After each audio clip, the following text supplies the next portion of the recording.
네, 안녕하세요. 저는 이제 개척한 지 한 5개월이 채 안 된 따끈따끈한 담임 목사입니다. 아직 이제 뭐 빵 나와가지고 뭐 김이 모락모락 나는 그런 아침 모닝빵 같은 담임 목사입니다. 제가 그냥 제 부교육자 생활을 거치면서 제 고민, 아무래도 이제 저랑 같은 세대 좀 전후 또 목사님들도 많이 보실 거라고 생각하는데, 그냥 저의 개인적인 생각을 가지고 고민했던 그 흐름대로 제가 좀 강의를 좀 들려드리려고 합니다. 네. 한 대서 그냥 넘길까요? 근데 제가 강의 사역을 하면서 청년 사역만 제가 11년을 했는데, 한 6년 정도 됐을 때 청년 사역을 계속 해야 될까 말아야 될까 고민이 엄청 많았습니다. 근데 그때 저한테 좀 주셨던 말씀이 이 목회 컨퍼런스 주제 말씀이랑도 같더라고요. 역대상 12장 32절이었습니다. 그게 바로 뭐냐면, 시세를 알고 마땅히 행할 것을 아는 것. 저는 앞으로 제가 20년 목회할 때 내 목회 현장이 어떤지 난 알고 있나? 이런 생각이 들었습니다. 그냥 대부분 이제 다 담임 목회지라는 그리고 내가 갈 수 있는 목회 현장, 그리고 어느 정도 규모가 되는 목회, 이런 목회지에 내가 갈 수 있는가에 대한 고민을 한창 동기들이나 다 하고 있을 때 이거에 대한 말씀이 눈에 들어왔어요. 그러면서 청년 사역을 잘하기 위해서 책을 읽는데, 그 청년 사역 추천사를 써주신 어떤 분이 이렇게 글을 써놨었습니다. 사실 교회 사역의 위기로는 늘 존재했다. 세속화, 개인주의, 신세대 포스트 모더니즘, 취업난과 극심한 경쟁, 스펙 쌓기, 인터넷의 등장과 의존 등이 교회 사역의 위기의 원인으로 지목되곤 했다. 그러니까 과거에는 문화적, 사상적 요인이었는데, 최근에는 인구 구조적 요인이 근본 원인으로 제시되고 있다. 그러니까 인구 구조적 원인이 가장 위기의 주된 요인이라는 거예요. 그래서 급격한 인구 감소라는 생태계의 근본적 변화, 그럼 내가 앞으로 20년 목회할 때 어떨까라고 제가 이제 고민을 하기 시작했어요. 그러면서 개척을 결정하게 되는 결정적 계기가 제가 한번 나름대로 기사를 찾아보면서, 저는 학자도 아니니까 기사를 찾아보면서 한번 표시를 해봤습니다. 제가 23년, 22년, 23년 이때 개척에 대한 확고한 마음을 결정을 했는데, 그러면 2002년생, 그러면 2022년에 새내기로 들어오는 거예요. 20살 성인이 되는 겁니다. 저 청년 사역하고 있는데, 그러면 2022년에 태어난 애들은 20년 후에, 그러니까 제가 목회를 하는 20년 동안 청년들로 들어오게 유입이 되는 거죠. 그러니까 절대적으로 수가 줄고 있다라는 겁니다. 그러니까 제가 아무리 목회를 잘해도 절대적으로 청년들, 젊은 세대들이 줄고 있다는 거죠. 엄청 절망스러운 상황이 좀 됐습니다. 그래서 나 청년 사역을 그만해야 되나? 이런 생각을 가지고 있었어요. 그 다음에 제가 이제 앞으로 제 목회를 그려보면서 20년 동안 그려보면서 기존 교회의 담임 목사를 생각할 때, 제가 사역하고 있는 교회, 피택 중직자를 교육을 하는데 앞으로 우리 교회는 어떻게 될 건가 고민할 때, 교적에서 재적 교인들을 연도별로 제가 한번 해봤어요. 그때가 2022년 전체 교적상입니다. 교적상에서 65세 이상 은퇴자 비율이 31%였어요. 제가 사역하던 교회. 그리고 이제 3년 후, 제가 개척하는 해였거든요. 그때 그냥 65세 은퇴자들을 그냥 시간을 늘리면 어떻게 되는가 이렇게 봤더니 39.2%였습니다. 그리고 2년 후 44.5%였어요. 그러니까 뭐 돌아가시는 분들도 있고 새로 오는 사람들도 있고, 그러면 뭐 비율은 좀 있지만 31%에서 44%, 무려 10%나 늘어난다는 거죠, 은퇴자들이. 그러니까 다시 이 얘기는 뭐냐면, 헌금을 하실 수 있는 분들이 준다는 거예요. 경제 활동을 안 하니까. 근데 저는 이게 되게 충격적으로 다가왔습니다.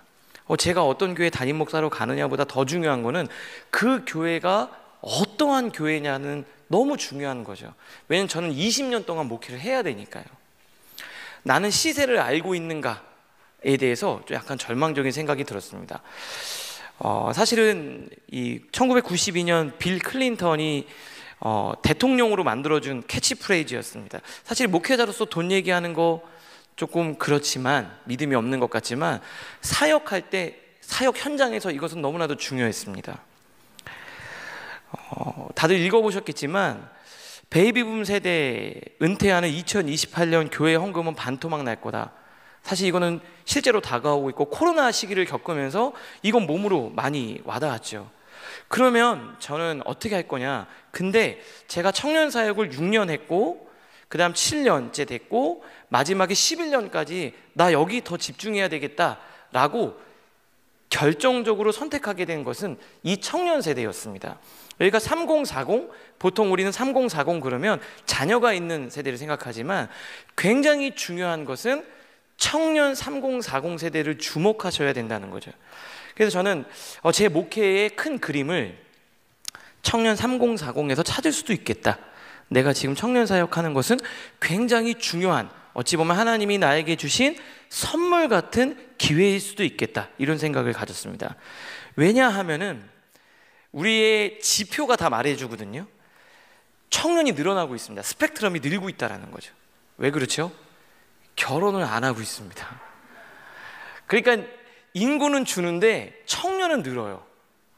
예전에 제가 청년 사역 딱 시작할 때만 해도 30세 넘은, 30세 초반은 막 약간 나이가 있어서 있어야 되냐 말아야 되냐 이렇게 되는데, 제가 비밀번호를 2030으로 했습니다, 사무실에. 근데 조금 있으니까 30으로 하니까 좀 그래서 2035로 비밀번호를 바꿨습니다. 그 다음에 나중에 2040, 지금 그냥 비밀번호 없앴어요.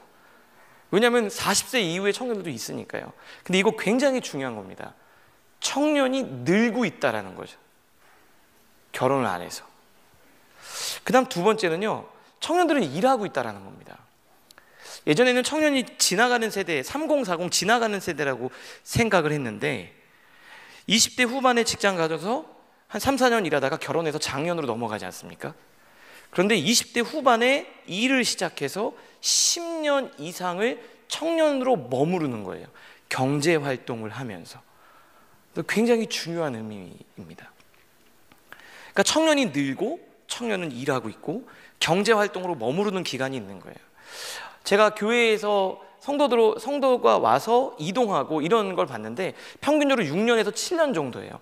그러면 장년들이 6년에서 7년 정도가 평균으로 교회를 머무르면 교인으로 봅니다. 굉장히 중요하게. 그런데 청년들은 경제활동을 해서 10년 이상을 머무를 수 있는 거죠. 그런데 이 인식을 못하고 있다는 겁니다. 지금 3040 청년은 중요합니다. 그런데 지금 시세가 이런데 한국 교회는 이 시대에 좀 역행을 하고 있는 게 아닌가라는 생각이 들었습니다. 왜냐하면은 청년들은 나이가 들어가고 있거든요. 그런데 청년 교육자는 어려지고 있습니다. 다 아실 겁니다. 청년 교육자들이 청년 사역을 기피 하는 거죠. 부목사로서의 꽃은 교구 목회, 교구 교육자. 장년 사역하면 부목사들 좀 좋죠. 대접도 좀 받고 여러 가지 면에서 무언가 좀 유익이 또 있을 거라고 생각이 듭니다. 담임 목회하는 것도 그렇고요. 청년 사역은 그렇지가 않거든요. 그러니까 무슨 말이냐면 청년은 한번 경험하고 교구로 넘어가는 겁니다. 그래서 청년들은 나이가 드는데 교육자들이 어려지고 있는 겁니다. 그러니까 이게 시대에 좀 안 맞는 거죠. 제가 청년 목회 세미나를 준비하면서 첫 해에 100명 정도가 모였어요. 그래서 그들을 대상으로 설문조사를 했습니다. 청년 사역을 몇 년간 했는지. 60%가 3년 이하였어요, 오신 분들 중에. 그리고 5년 이상은 74%, 5년 이하. 그리고 5년 이상, 10년 이상 된 사람들은 한 4명밖에 안 됩니다. 다시 말하면 절대적으로 많은 수들이 5년이 안 되는 거예요. 그러면 30살 초반, 중반에 청년 사역을 해서 5년 정도 되면 이제 청년들을 지도할 만한 역량을 갖췄다고 보는데 그때 다 교구 사역으로 넘어가는 겁니다. 그러니까 이 청년들을 지도할 전문 사역자가 없다는 거죠. 근데 여러 가지 이유 다 있습니다. 여러 가지 이유들이 다 있겠죠. 그래서 사실은 이 시대에 맞지 않는 여러 가지 상황들이 그 안에 있다라는 거죠. 두 번째는 청년은 늘어나는데 청년 교육자를 줄이고 있다는 걸 제가 봤습니다. 이제 코로나 기간 동안에 어떤 일들이 벌어졌냐면 저희는 이제 나중에 좀 뒤에서 말씀드리겠지만 재정적으로 분리된 독립 공동체를 갖고 있어서 예산을 저희가 운영할 수 있습니다. 근데 교회가 어려우니까 제가 사역할 때 한 장로님이 청년 교육자가 그때 3명이었습니다. 저한테 와서 그러더니 신목사님, 교회도 어렵고 재정도 줄고 코로나로 어려운데 청년 교육자 3명까지 필요합니까? 1명 줄이시죠, 이렇게 얘기하더라고요. 다른 교회들도 막 줄인다고 하고, 주변에도 보니까 청년 교육자들 풀타임 교육자 밑에 전사님이 있었는데 전사님을 줄이거나 풀타임 교육자 혼자 하거나, 그리고 청년들은 그냥 어른 예배 드리면 되지 라고 해서 청년 교육자들이 줄이는 분위기가 있더라고요. 청년은 늘어나고 있는데 교육자를 줄이고 있다는 거죠. 시세에 좀 안 맞다 생각이 들었습니다. 그런데 저희는 재정을 저희가 운영하니까 저희는 줄이지 않았습니다. 3명을 유지했고 마지막에는 교육자를 청년 교육자 4명까지 늘렸어요. 청년들이 동의를 했기 때문에 가능한 일이었습니다. 근데 제가 왜 그랬냐면 구조적으로 가장 약한 공동체가 청년 공동체입니다. 왜 그러냐면 저도 이제 청년 사역을 하다가 사역을 좀 하고 있었는데 어떤 이해관계가 부서 간에 충돌할 때가 있더라고요. 교육부서하고 청년부서가 충돌하는 경우들이 있었어요. 그럴 때 어느 쪽으로 더 힘이 실리냐면 교육부서로 실립니다. 왜 그런 줄 아세요? 교육부서 안에는 부장, 차장, 선생님들, 중직자, 장로님, 권사님 다 있는 거예요. 그래서 담임 목사님이 교육부서 예배에 한번 시간 바꾸거나 장소 바꾸는 거 되게 어려워합니다. 왜냐면 그렇게 했다가 컴플레인이 들어오니까요. 근데 청년은 대부분 청년 교육자라 부장, 차장님 한 분밖에 없는 거예요. 상대적으로 구조조정하거나 양해를 구하는 거 굉장히 쉬운 겁니다. 그러니까 저희가 이제 청년이 본당에서 예배를 드리고 있었는데 오후에 행사가 있는데 어른들이 기다려야 되잖아요. 그래서 실제로 우리가 예배를 드리다가 그날은 행사가 있는 날은 너희들은 예배를 다른 곳으로 가서 드려라 이렇게 하더라고요. 만약에 그게 다른 부서였다면 난리가 났겠죠. 그러니까 파워게임에서 청년 공동체가 좀 힘을 받지 못했다는 것을 제가 깨달았어요. 그러니까 청년 사역은 계속 위축되는 겁니다. 30대, 40대 청년들을 지도할 청년 지도자도 없고, 그리고 교회 안에서 자꾸 파워게임에서 밀리고, 그러니까 청년 사역을 잘하는 사역자도 없고 부서에도 힘을 잃게 되는 거죠. 그래서 어떻게 되냐면요, 적당한 청년 공동체는 없습니다. 중간이 없는 거죠. 왠지 아세요? 청년들은요 금방 이동할 수 있습니다. 아이들은 아까 말씀드린 것처럼 아이들은 부모님이 교회 나오니까 오는 거죠. 그런데 청년들은 부모님이 교회 나온다고 오지 않습니다. 그러니까 자기가 원하는 공동체로 찾아갈 수 있어요. 이동이 굉장히 빠릅니다. 그리고 잘 준비된 교회, 그렇지 않은 교회로 나누어지게 되는 거죠.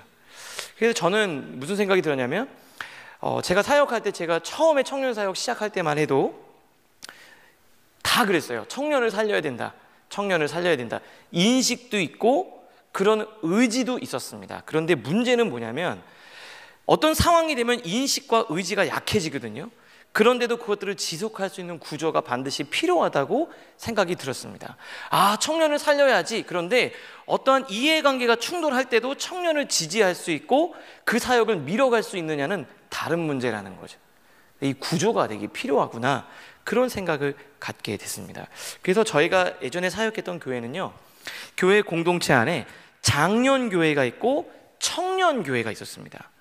재정을 분리했어요. 재정을 완전히 분리했고 청년들이 낸 헌금이 고스란히 청년 사역으로만 쓰이게 되고요, 장년 공동체가 하는 당의 기능을 하는 운영위원회라고 제가 이름을 붙였는데, 운영위원회가 있어서 청년들이 거기서 자기의 의사를 결정할 수 있습니다. 제가 말씀드린 것처럼 교육자를 줄이는 문제에 관해서 당회나 또 본 교회에서 예산을 지원하지 못하겠다. 그러면 사실은 청년 교육자를 줄일 수밖에 없는 거죠. 교회가 어려우니까. 그런데 그때 청년들은 자기들은 청년 교육자를 줄이지 않겠다. 왜냐하면 본인들이 목양을 받고 돌봄을 받는데, 목회적으로 돌봄을 받는데 직접적인 영향을 받으니까요. 그래서 그렇게 분리를 했습니다. 결국 정말 중요한 건 뭐였냐면, 청년들이 주도적으로 의사를 결정하고 그곳에 자기의 의사를 표현할 수 있고 의견이 반영될 수 있는 건강한 거버넌스를 만들어 주는 일이었습니다. 이게 청년 운영위원회인데요. 제가 그냥 이해하기 쉽게 청년 당회 같이 그렇게 만들어 놨습니다. 어떻게 구성이 되어 있냐면, 담임 목사님이 계시고요, 제가 청년 담당 교육자였고, 담당 장로님, 운영 멘토 이렇게 있어요. 사실은 요거는 이제 장로님을 두어도 되고 안 두어도 되지만 약간의 연결고리 안전장치처럼 제가 넣었고요. 그 다음에 대표 순장, 저는 순이라는 이름인데 공동체 대표. 왜냐하면 공동체 행사에 자기가 의견을 얘기를 할 수 있고 그 예산을 사용하는 것을 말할 수 있기 때문에. 그리고 사역 필드 대표들이 왔습니다. 재정, 새가족, 또 웰커머스는 섬김이고요, 예배, 찬양, 미디어, 양육, 선교. 다 이것을 보면 어떻게 되냐면 재정을 쓰는, 예산이 필요한 팀의 장이 들어온 겁니다. 근데 이거 굉장히 중요한 거거든요. 제가 사역을 하면서 장로님들이 계시고 부장님들이 계시거든요. 근데 필드 사역자는 의사결정에 못 들어옵니다. 실제로 필드에서 사역하는 사람들은 있는데 그 사람들이 의사결정자는 아닌 거죠.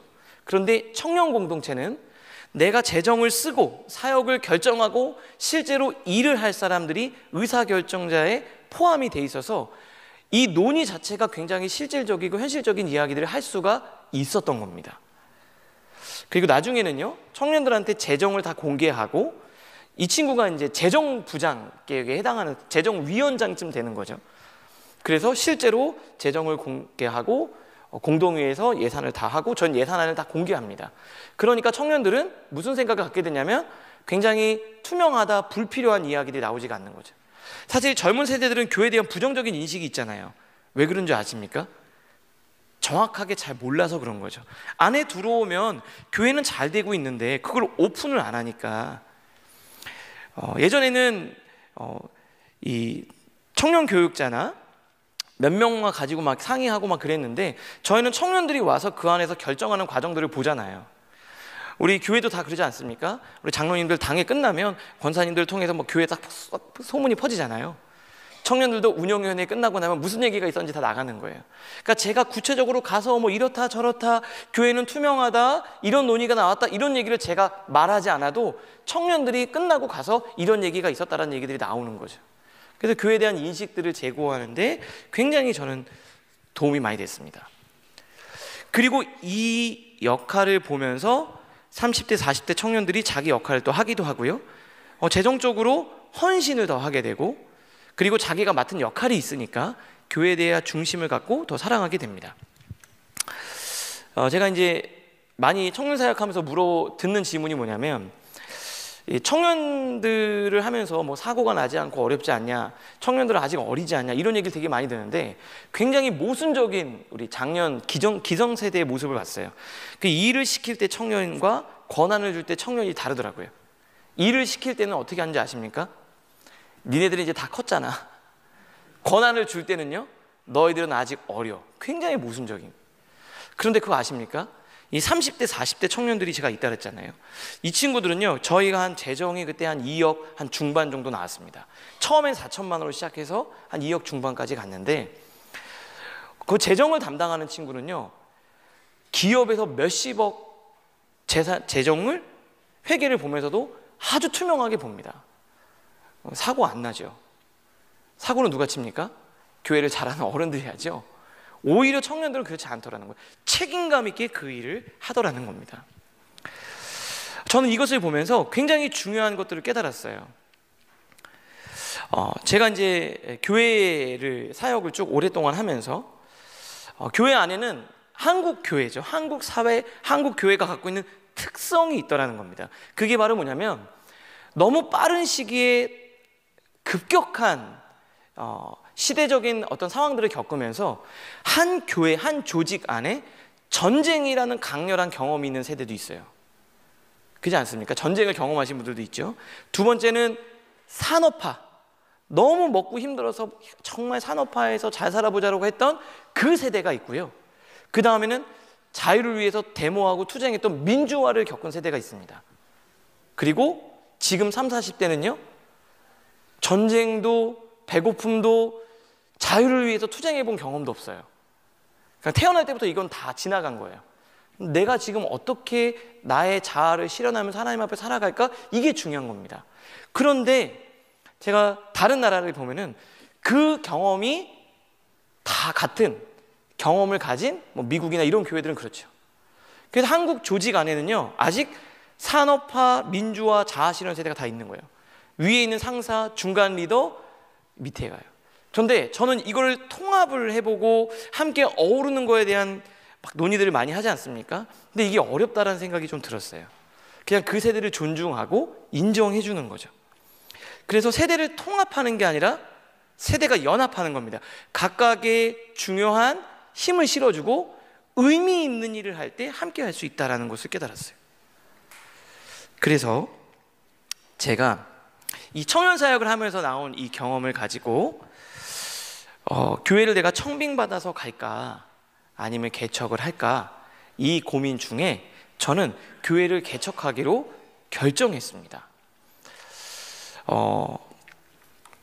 이제 뭐 여러 가지 상황들이 제 안에 또 있었고 고민들도 있었는데, 첫 번째는 무엇이었냐면, 제가 기성교회 담임 목사로 가서 제가 함께 이 정책을 논의하고 결정하고 함께 이것들을 상의할 분들이 누굴까? 그래서 제가 이제 저는 저희 교회를 생각하면서 이 목회계획서 안에 이제 안수 집사님, 장로님들 쭉 계시잖아요, 권사님들. 그 안에서 이제 정책 결정자들이 나올 텐데, 제가 한 향후 10년 동안 이분들 중에서 제가 함께 목회를 논의할 텐데 이분들과 함께 좀 자신은 없더라고요. 그리고 지금 30, 40대 이 사람들이 교회의 주도적인 역할을 해서 함께 만들어 가야 되는데, 이 사람들이 언제 안으로 들어올 수 있을까? 한 20년 동안은 이 30, 40대 청년들이 정책 결정자로 들어오기는 어려울 것 같다는 생각이 들었어요. 그래서 저는 제가 40대 이제 초반입니다. 앞으로 10년, 그리고 뒤로 10년에서 이 전후로 저와 함께 있는 사람들과 목회를 하는 것이 더 좋지 않을까, 그런 생각을 갖고 제가 목회를 개척을 결정하게 됐습니다. 왜냐하면 제가 지금은 이렇게 있지만 이 안에서 이 청년 사역을 10년 동안 하면서 굉장히 어려운 상황들을 많이 겪었기 때문에 저 스스로는 나는 기성교회 가서 이런 것들을 바꾸면서 하기에는 역량이 좀 부족하다 생각이 좀 들었어요. 그래서 저는 이 세대에 맞는 목회를 해야 되겠다 생각을 했습니다. 그래서 제가 라이프 처치라는 이름으로 도심 한복판에서 제가 교회를 개척을 했습니다. 제가 있는 곳은 도시였어요. 사실 처음에는 도심에서 개척할 생각이 없었습니다. 왜냐하면 이제 신도시나 젊은 사람들, 젊은 부부들이 있는 곳으로 가려고 했는데, 전 뭐 돈도 없고 재정도의 여력도 없으니까 그런 데서 뭐 인테리어도 하고 그러면 너무 비싸거든요. 근데 도심에는 빌딩이 있고, 빌딩은 늘 교육 공간이 있더라고요. 비어있는 교육 공간. 그래서 그 비어있는 교육 공간을 주일날만 렌트를 해서 거기서 예배를 하고 모이면 할 수 있겠다. 그리고 그곳에는 젊은이들이 늘 왔다 갔다 하니까요. 젊은이들이 모이는 그곳에서 제가 개척을 하기로 했습니다. 제가 종로구 연지동에서 교회를 개척했습니다. 저희 이제 주변은 대학로가 되게 가까워요. 걸어서 10분 정도 갈 수 있고, 걸어서 조금만 15분, 20분 정도 가면 광화문이 있고 종로 한복판입니다. 그러니까 사실 여기는 주말에는 사람들이 없어요. 뭐 카페도 문을 닫고 식당도 문을 닫고, 그런데 그곳에서 교회를 개척하게 됐습니다. 왜냐면요, 젊은이들은 거리는 중요하지 않습니다.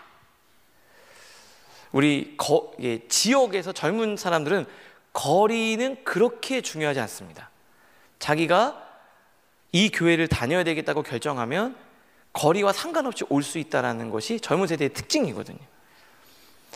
그래서 거리는 중요하지 않고 접근성이 가장 좋은 곳으로.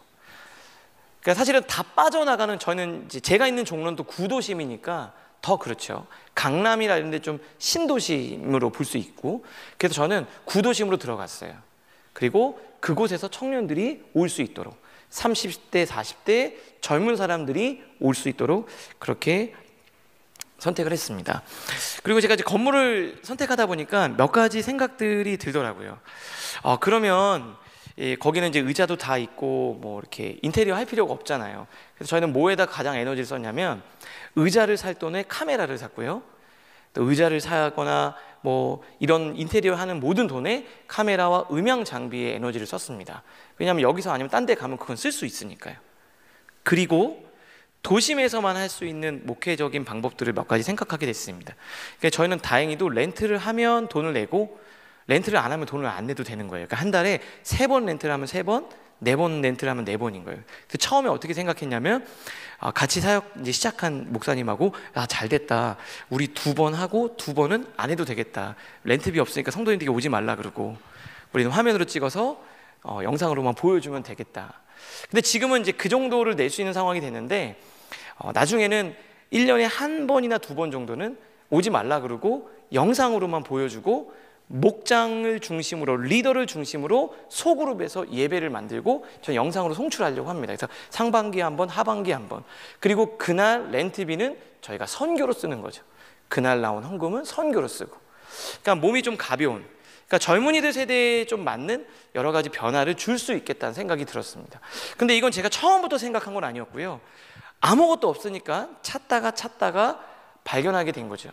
그래서 저희는 장비를 통해서 온라인을 가장 잘 구축했습니다. 그래서 화면상으로 너무 좋은데 실제로 보면 조금 부족할 수는 있어요.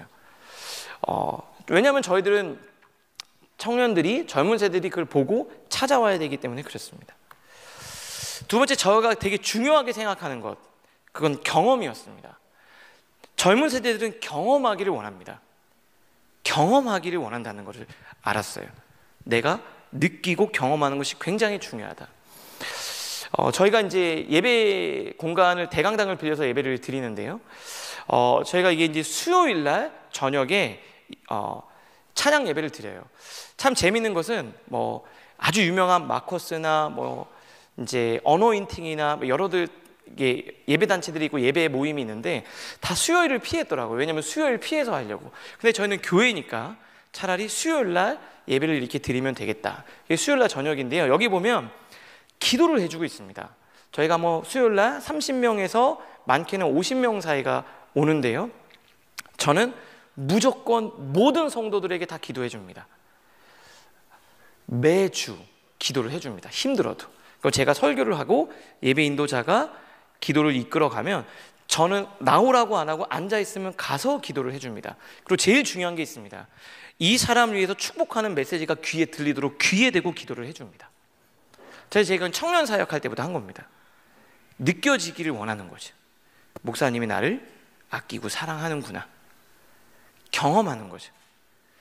그래서 이게 되게 좋은 점이 있습니다. 그게 바로 뭐냐면, 설교는 좀 잘 될 때도 있고 안 될 때도 있잖아요. 설교는 좀 안 돼도 기도를 은혜롭게 해주면은 은혜를 받더라고요. 매일 기도해 줘. 놀라운 것은요, 매번 받지만 매번 정성스럽게 해줄 때 은혜를 받습니다. 그리고 마음 문이 열리는 거죠. 저는 강사님 이렇게 어떤 목사님 오시면 부탁을 드립니다. 그래서 같이 함께 매주 수요일을 기도를 해줍니다. 경험하게 해주는 게 중요하죠. 저는 찬양이 굉장히 중요하거든요. 모든 에너지를 찬양팀에 썼습니다. 왜냐하면 젊은 친구들은 찬양을 통해서 느끼기를 원하니까요. 그래서 찬양, 그리고 기도, 말씀, 이 예배 안에서 어떠한 경험을 할 수 있도록 최대한 돕고 있습니다. 가능하면 기도를 은혜롭게 해주면 또 좋더라고요. 그래서 이 친구가 매번 와도, 매주일 와도 기도를 해주고 돕고 느낄 수 있도록. 그래서 저희는 찬양이 굉장히 잘 준비되어 있습니다. 아까 목사님과 대화 나눴는데, 저는 개척을 준비할 때 장소, 건물, 멤버는 생각하지 않았습니다. 이 팀, 찬양팀을 10년 동안 준비한 거죠. 정말 좋은 사람이 있으면 이 친구랑 함께 비전을 맞췄고요. 그리고 예배를 통해서 찬양을 통해서 어떤 성령의 임재를 느낄 수 있도록 그것도 되게 그것에 굉장히 집중하고 있습니다. 그러니까 다른 것들을 비용의 지출을 줄여서 거기에 에너지를 쓰는 거죠. 왜냐하면 젊은 세대들은 경험하고 느끼기를 원하기 때문에 그렇습니다. 두 번째는 이제 헌화식인데요. 저희 목회에 굉장히 중요한 것은 기억하고 느끼고 경험하는 겁니다. 왜냐하면 몸으로 경험하는 것은 머리로 기억하는 것보다 훨씬 더 강렬하기 때문에 그렇습니다. 저희는 유아 세례를 주지 않습니다. 아동 세례를 줄 수 있지 않습니까? 근데 초등학생 되면 아동 세례를 줄 수 있는데 그쯤 되면 인지가 다 돼요. 그런데 유아 세례는 아이들이 인지가 안 됩니다. 그래서 그렇지만 유아 세례를 안 주면 부모님들은 좀 허전하니까 부모님들이 출애굽기 2장에 있는 이제 갈대 상자를 모티브로 해서 저희가 이제 제작을 하고, 아직은 진행을 안 했고 이제 다음 주에 진행이 돼요. 그래서 이렇게 헌화식이죠. 내가 이 아이를 하나님의 자녀로 키우겠다고 부모의 결단을 저 목회자 앞에서, 성도들 앞에서, 하나님 앞에서, 가족들 앞에서 자기가 헌신하는 겁니다. 약속하는 거죠. 그리고 그 아이를 축복해 줍니다. 근데 그때 이제 아버지, 남편 아버지에게, 아빠에게는 이 스톨, 하얀색 스톨을 걸어줍니다. 그리고 서약하게 하거든요. 하려고 합니다. 이번 주에 할 텐데, 왜냐하면은 아버지로서, 제사장으로서 내가 하나님 앞에서 결단하게 만드는 부모를 위해서 하는 거죠. 근데 제가 왜 이걸 결정했냐면, 이 다음 세대들이 뭐 중학교, 고등학교, 대학교 가면은 세상 가운데 잠시 떠날 수도 있다는 걸 전제로 어렸을 때 교회에 강렬한 기억을 심어주고자 합니다. 그래서 저희가 이제 아동 세례를 이제 아직은 진행을 안 하게 되는데, 하게 되면은 초등학생쯤 되지 않습니까? 1학년이나 그쯤 되면은 이제 성도들이랑 얘기했어요. 이제 저 뒤에서부터 이렇게 들어올 때 뭐 레드 카펫을 깔고 아이들 들어올 때 막 환영해주고 선물 주고, 내가 세례를 받을 때 그 기억을 갖게 만드는 거죠. 경험을 하게 해주려고 그렇습니다. 그래서 저희들은 어떠한 신앙적으로 강렬한 경험을 하게 해주는데 집중을 합니다. 그 어떠한 기억이 남을 수 있도록 그렇게 하려고 노력을 하고 있습니다.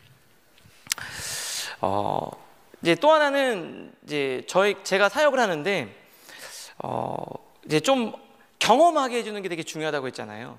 저희가 이제 제목이 새 시대 새로운 교회 공동체를 디자인하라 이렇게 돼 있는데, 사실은 저희는 껍데기만 좀 새로운 느낌이고요. 안은 기존과 똑같습니다. 저희가 보일 때만 젊어 보이고 제 속은 이미 선배 목사님들과 똑같은 거죠.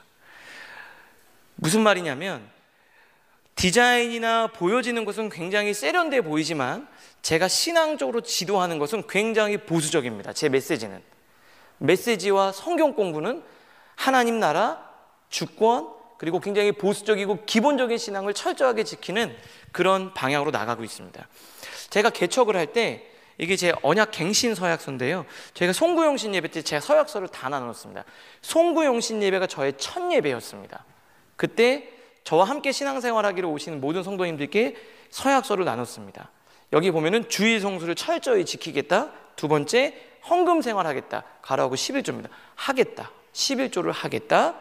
그리고 하루에 한 장씩, 저희는 하루에 한 장씩 말씀을 읽는, 그게 이제 새벽 기도처럼 아침 예배로 나갑니다. 그거 꼭 하겠다. 그리고 권위에 인정하고 순종하겠다. 교회와 가정에서 권위에 인정하고 순종하겠다. 그리고 선교하겠다. 이런 내용들을 해서 서약서를 다 받습니다. 그 서약서를 다 내고 다 받아서 제가 가지고 있거든요. 왜냐하면 하나님 말씀대로 살았을 때 결과가 어떤지를 경험하게 해주는 게 굉장히 중요한 거죠. 그러니까 사실 배려해 주는 거 너무 좋지만 진짜 중요한 것은 그들이 하나님을 경험할 수 있도록 돕는 겁니다. 그래서 그렇게 이제 경험할 수 있도록 돕고 있습니다. 제가 너무 신기한 것은, 우리 이 목사님과 할 때 저도 어떻게 하다 보니까 남성 중심의 공동체가 좀 있고 남성들이 모이기 시작했어요. 제가 청년 사역 시작할 때, 제가 11년간 청년 사역을 딱 끝내고 날 때쯤에 저희 청년들이 어떻게 된지 남녀 비율을 봤더니 청년 공동체의 남자들이 비율이 좀 더 높았습니다. 5대5긴 한데 절대적인 인원수는 조금 더 많았어요. 처음에 제가 시작할 때 남자가 2, 여자가 8이었습니다. 그리고 제가 개척하고 저희 교회도 남자들의 비율이 거의 50%에 육박하고 있어요. 왜 그런가 봤더니 저는 남자들이 굉장히 중요하다고 생각이 들었습니다. 그래서 남자들을 데리고 모임을 하고 저도 운동도 하고, 그리고 가능하면 남자들이 교회 안으로 올 수 있도록 계속 지속적으로 이 남성 성도님들을 공략을 하고 있기 때문입니다. 저는 다른 거는 이제 성경 공부는 주중에 되는데 토요일은 남성 독서 모임을 합니다. 그래서 여기는 남자들만 올 수 있고요. 남자들에 맞는 주제로 좀 이야기를 나눕니다. 그래서 지금 이제 정한 책은 뭐냐면 남자는 무슨 생각을 하면서 하는가, 고든 맥도날드 목사님의 책입니다. 근데 이걸 했더니 여성분들이 굉장히 궁금해 하시더라고요. 네. 근데 여자들은 올 수가 없습니다. 그리고 제목이 목차가 이렇게 돼 있거든요. 목차 보시면 알겠지만 진짜 남자가 된다는 것, 친밀함, 성적인 친밀함, 성의 혼돈, 아버지를 찾아서 감정 표현의 어려움. 근데 이거를 그냥 쭉 읽어요. 읽고 그냥 어떤 게 마음에 들었는지 하고, 사실 남자분들이 이거를 읽어오는 거지만 사실은 그냥 그 자리에서 같이 읽습니다. 그냥 빠르게 좀 읽고요. 그리고 하고 싶은 얘기를 막 하는 거예요. 근데 정말 재밌는 것은 남성분들이 이야기를 한번 하기 시작하면 굉장히 오래 하는 거예요. 그리고 여기서만 나눌 수 있는 이야기들이 있잖아요. 그러니까 굉장히 이 시간을 좋아합니다. 그리고 안 올 것 같지만 옵니다. 남자들이 이 시간을 되게 원하고, 그리고 이제 할 수 있는 얘기들을 나누게 되고요. 그래서 이제 이렇게 남성들과 모여서 같이 이렇게 독서 모임을 하고 있습니다.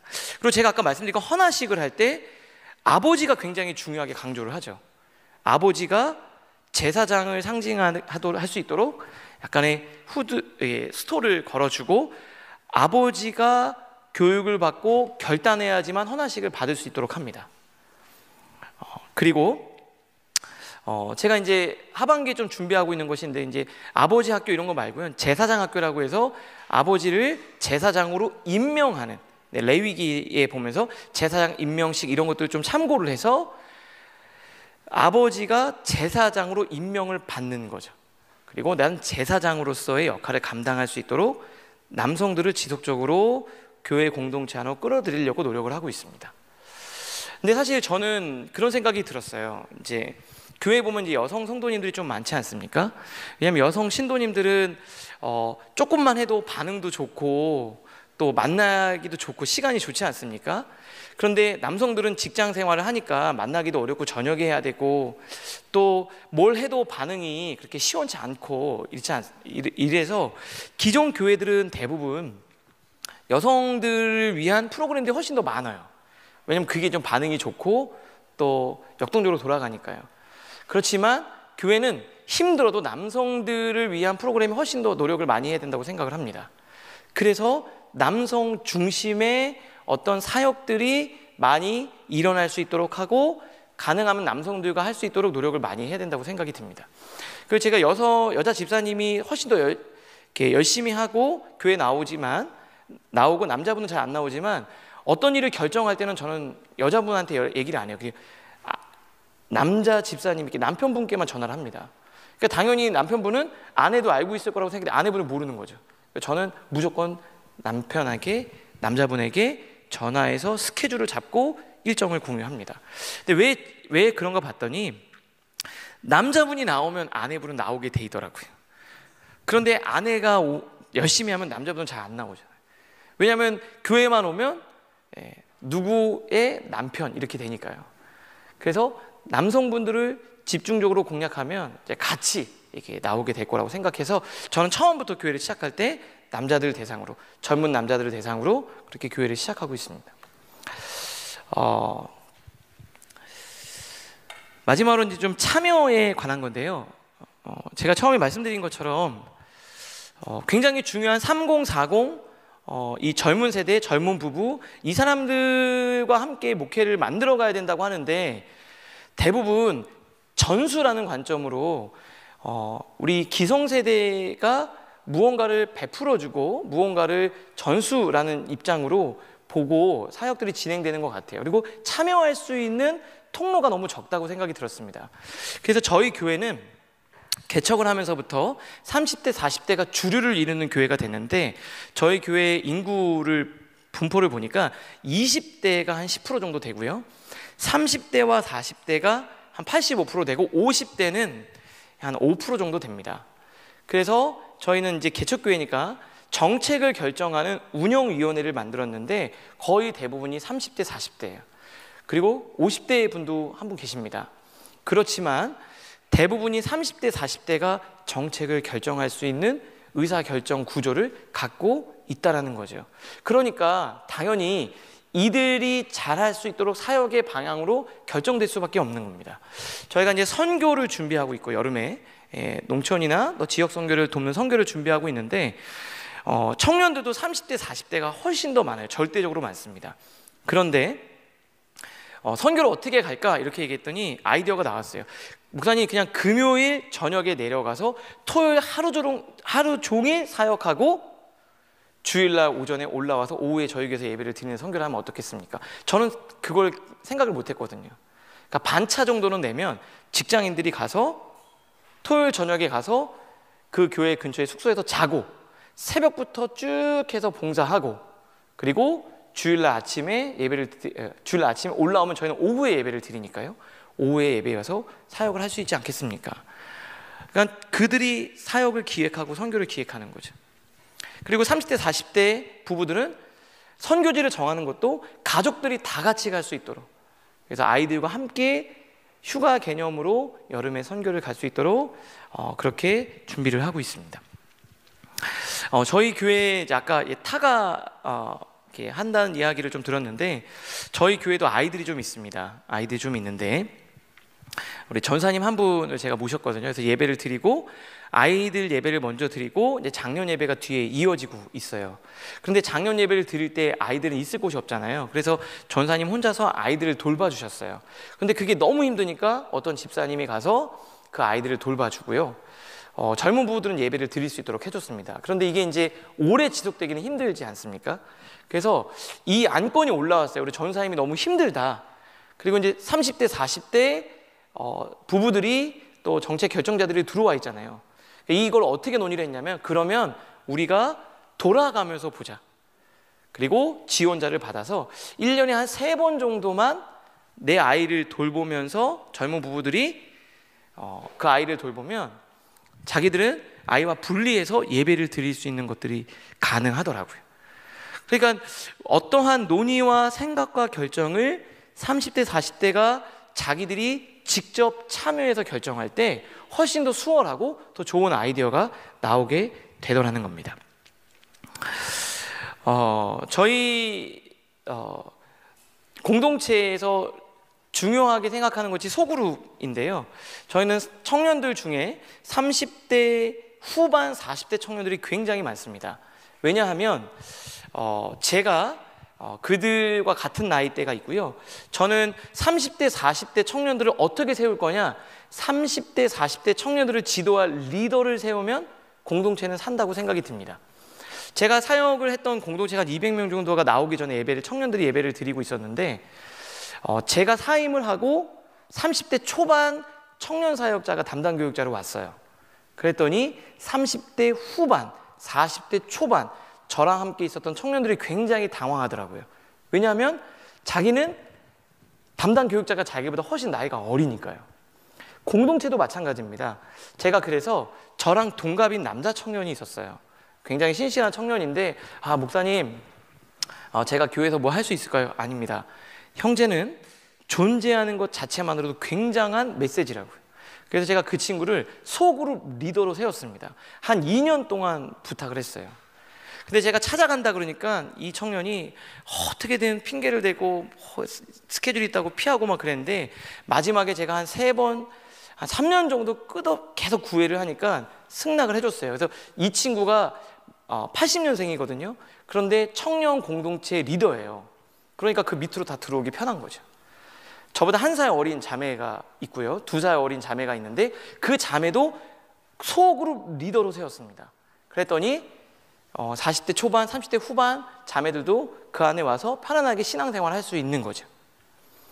우리가 공동체에서 굉장히 중요한 것들이 있는데 그 친구들을 어떻게 잘 세워갈 수 있느냐, 참여시킬 수 있느냐, 그것이 굉장히 중요한 키라고 생각이 듭니다.